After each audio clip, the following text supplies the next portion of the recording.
Hello everyone. तो आज अपन math में वृत्त सर्कल टॉपिक को डिटेल से पढ़ेंगे, उसके फॉर्मूले, उसके टोटल सारी डिटेल से देखते हैं क्या है वृत्त, होता है क्या है। तो देखो, एक जो गोलाकार जो आकृति होती है इसको अपन क्या बोलते हैं? जो गोलाकार आकृति होती है उसको अपन क्या बोलते हैं? वृत्त बोलते हैं।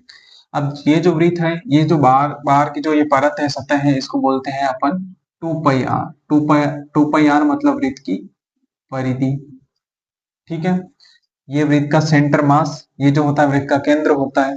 यहाँ से वृत्त की आर त्रिज्या, और वृत्त की त्रिज्या क्या होती है? पूरे वृत्त में समान होती है। पूरे वृत्त में समान होती है। अगर ये 4 सेंटीमीटर है तो ये भी 4 सेंटीमीटर, ये भी 4 सेंटीमीटर।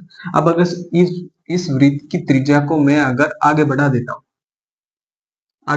हूँ तो ये क्या कहलाता है? वृत्त का व्यास कहलाता है। अगर वृत्त की त्रिज्या को आगे बढ़ा देते हैं, दो त्रिज्या मिलकर क्या बना देती है?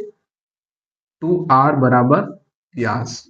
या ऐसे भी लिख सकते हैं, व्यास बराबर 2 गुणा त्रिज्या।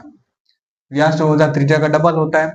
अगर मैं इसको केंद्र से न खींच के यहां से खींचू तो ये क्या कहलाएगी? वृत्त की जीवा कहलाएगी। और वृत्त की जीवा हमेशा वृत्त को कितने खंडों में बांटती है? 2 खंडों में बांटती है। तो ये एक छोटा लघु वृत्तखंड और एक बड़ा वृत्तखंड, मतलब ये जीवा जो वृत्त को वृत्त खंडों में बांटती है, लघु वृत्तखंड और दीर्घ वृत्तखंड।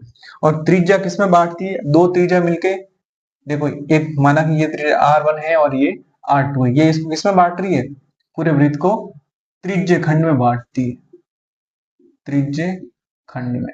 और पूरे वृत्त का क्षेत्रफल क्या होता है? वृत्त का क्षेत्रफल होता है पाई आर स्क्वायर। और पाई आप सभी जानते हैं, पाई का मान होता है 22/7, जो लगभग मान है, ऑलमोस्ट है, एक्यूरेट नहीं है।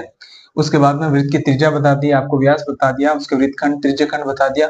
और त्रिज्यखंड का सूत्र होता है थीटा बटे 360 इंटू पाई आर स्क्वायर। और वृत्तखंड का क्या होता है? थीटा बटे 360 minus 1/2 r r square sine theta. ठीक है, ये वृत्तखंड का